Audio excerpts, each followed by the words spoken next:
آپ سب کو سلام. ایک زور سے سانس لیں اندر پر اور آنکھیں بند کر گہری سانس لیں ایک بار اور ریلیکس ہے. خداوند کے گھر میں خداوند آپ کو وہ اطمینان دینا چاہتا ہے جو صرف اس کے پاس. اور میری امید ہے کہ آج کا پیغام آپ کو وہ اطمینان دے سکے, وہ پیس دے سکے جس کی آپ کو اور مجھے اشد ضرورت ہے. لمبی سانس بھریے اور اپنے آپ کو خداوند کے سپرد کیجیے. آمین. دعا کریں گے. آسمانی باپ, ہم تیرے کلام کی صفحوں کو کھولنے کا, خداوند یہ کلام قدیم ہے اور ہمارے ذہن چھوٹے. خداوند باپ تیرے پاک روح کو دعوت دیتا ہوں, وہ ہماری سمجھنے میں مدد کرے. خداوند باپ میں اپنے آپ کو تیرے حضور خالی کرتا ہوں اور تجھ سے یہ منت ہے خداوند باپ کہ تو ہمارے ذہنوں کا, خیالوں کا ذمہ لے. بڑی سے لے کر چھوٹی جان تک ہر ایک کو ہم تیرے ہاتھوں میں سونپتے ہیں. خداوند منت کرتا ہوں کہ تو اپنے کلام کو سمجھنے کا ہمیں فضل عطا. یسوع مسیح کے نام میں. آج کے میرے جو عنوان ہے کلام کا, اس کا نام ہے Ancient Gods Modern Wars. Bible روحانی کوفتوں کے بارے میں اور قوموں کے بارے میں کیا کہتی ہے. قدیم معبود, جدید جنگیں. بات سرپرائزنگ نہیں ہے کہ آج کی عبادت میں تقریباً 4 یا 5 دفعہ ہم میں سے ہر ایک نے جس کو موقع ملا ہے مائک کو پکڑنے کا جنگ کی بات کی ہے. اگاپے فیلوشپ چرچ کی کلیسیا کلام کے حوالے سے انٹیلیجنٹ کلیسیا, یہ میں جانتا ہوں. ہمیں کبھی بھی خداوند کے کلام کی قلت نہیں ہوئی. آمین. ہم ہمیشہ بائبل میں بڑھتے گئے ہیں اور میں چاہتا ہوں کہ آج ہم جو ہو رہا ہے اسے کھلی آنکھوں سے دیکھیں. وہ آنکھیں جو روحانی ہے جو خداوند نے آپ کو اور مجھے دی ہے. اور میں چاہتا ہوں کہ خداوند ہمیں سمجھ عطا کرے تاکہ ہم ان میں شمار نہ کیے جائیں جنہیں سمجھ نہیں کہ دنیا میں کیا ہو رہا ہے. ہمارا شمار ان لوگوں میں ہو جو جانتے ہیں کہ دنیا میں حالات جیسے بھی کیوں نہ ہو, ہمارے قدم, ہماری سوچ اور ہمارا ذہن ایک فاؤنڈیشن پر ہے. وہ فاؤنڈیشن, وہ بنیاد جو سالڈ ہے.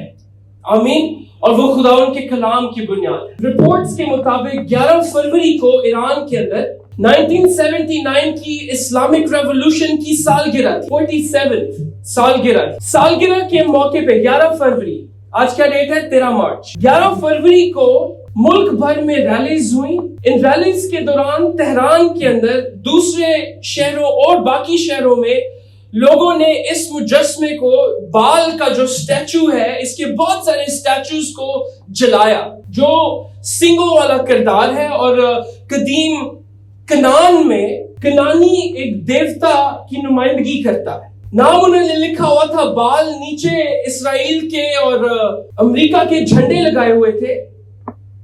میڈیا رپورٹس کے مطابق سٹیچو جلانا یو ایس اور اسرائیل کے خلاف نعرے بازی کے ساتھ ہو رہا تھا. اور یہ جو ساری ڈیمونسٹریشنز تھی یہ ایران کی اسٹیٹ نے آرگنائز کی اور ان کا حصہ تھا. کچھ رپورٹس اور سوشل میڈیا کی ڈسکشنز میں اس سارے سمبولزم کو اس سے علامتی طور پہ جیفری ایپسٹین کے اسکینڈل کے ساتھ جوڑا گیا, جو کہ ایک شخص ہے, آپ نے نیوز میں دیکھا ہو یا نہ دیکھا ہو, جس کے بہت سارے ایسے ڈاکیومنٹس ریلیز ہوئے ہیں جس میں وہ ساری بدی جو اس نے مل کر بہت سارے لوگوں کے ساتھ کی دکھائی جا رہی ہے, ان چھوٹے بچوں کے ساتھ, بڑوں کے ساتھ, جو سالوں سے چل رہی تھی. اور اس سٹیچو کو جلانے کا ان کا مقصد یہ بھی بتایا گیا کہ وہ ویسٹرن مغربی کرپشن کے خلاف ان نشانیوں کو جلا رہے تھے. اس کے بعد ہونے والے واقعات میں اسرائیل نے اور یو ایس نے مل کے ایران کے اوپر حملے کیے. 28 فروری کو, یہ 11 فروری کی بات ہے, 28 فروری کو پہلا حملہ جو ہے وہ اسٹرائک کیا گیا ایران کے اوپر. اور انہوں نے کہا یہ کہ اس لیے کیے کہ ایران کو نیوکلیئر ویپنز بنانے سے روکا جائے تاکہ وہ امریکہ یا اس کے دیگر جو ایلائز ہیں ان پہ حملہ نہ کرے. ان الزامات کو ایران نے رد کیا اور یہ جنگ جاری ہے. اور انہوں نے پھر جواب دیا میسائل سے, ڈرون اٹیک سے, نہ صرف اسرائیل پہ بلکہ دیگر یہاں باقی سارے ممالک میں. اور آج 13 مارچ ہے اور ابھی تک جنگ جاری ہے اور سیز فائر کا کوئی کنفرمیشن نہیں ہے. اب جب ہم ایسے واقعات دیکھتے ہیں تو اکثر ہمیں یہ صرف ایک پولیٹیکل کانفلکٹ لگتا ہے, سیاسی کانفلکٹ لگتا ہے, ہم سمجھتے ہیں. لیکن ایماندار ہوتے ہوئے ہمیں آج ایک گہرا سوال پوچھنا ہے اور وہ سوال یہ ہے کہ ہم اصل میں کیا دیکھ رہے ہیں. یہ جو علاقہ ہے یہ پہلی دفعہ نہیں کہ یہاں پہ جنگ ہوئی ہو. یہ جو کانفلکٹ آج مڈل ایسٹ میں نظر آ رہا ہے یہ کوئی نیا نہیں. آج جو زمینیں اس کانفلکٹ کا اس جنگ کا حصہ ہے بائبل میں انہی زمینوں کا ذکر آیا ہے بار بار اور بہت سے اہم واقعات یہاں پیش ہوئے. ہزاروں سالوں سے یہ علاقہ سیاسی جنگوں کا مین پوائنٹ رہا ہے, مذہبی جنگوں کا, مذہبی تحریکوں کا مرکز رہا ہے اور اتھارٹی کے مقابلے, اختیار کے مقابلوں کا یہ مین مرکز رہا یہ ایریا. اور آپ بھی یہاں رہ رہے, سلطنتیں جاتی رہیں, آتی جاتی رہیں, بادشاہ آئے چلے گئے مگر جنگ ختم نہیں ہوئی. آج 2026 ہے, پہلی دفعہ نہیں ہو رہی. اب جب ایسے واقعات ہوتے ہیں تو ہمیں یاد آتا ہے کہ بائبل بتاتی ہے کہ یہاں پر صرف انسانی جنگ نہیں ہو رہی بلکہ ایک گہری حقیقت کا احساس دلا رہی ہے ہمیں بائبل. ایسی حقیقت جس کو ہم بھول چکے ہیں کیونکہ بائبل بتاتی ہے ایک کاسمک جنگ, کائناتی جنگ. تھوڑا سا زوم آؤٹ کریں, صرف یہ علاقہ یہ ریجن نہیں, ایک کائناتی جنگ کی بائبل بات کر رہی. کیسے؟ ایک چھوٹی سی کتاب 66 بکس کی ایک مجموعہ اتنی گہری بات بتائے گی ہمیں. ہاں بتائے گی.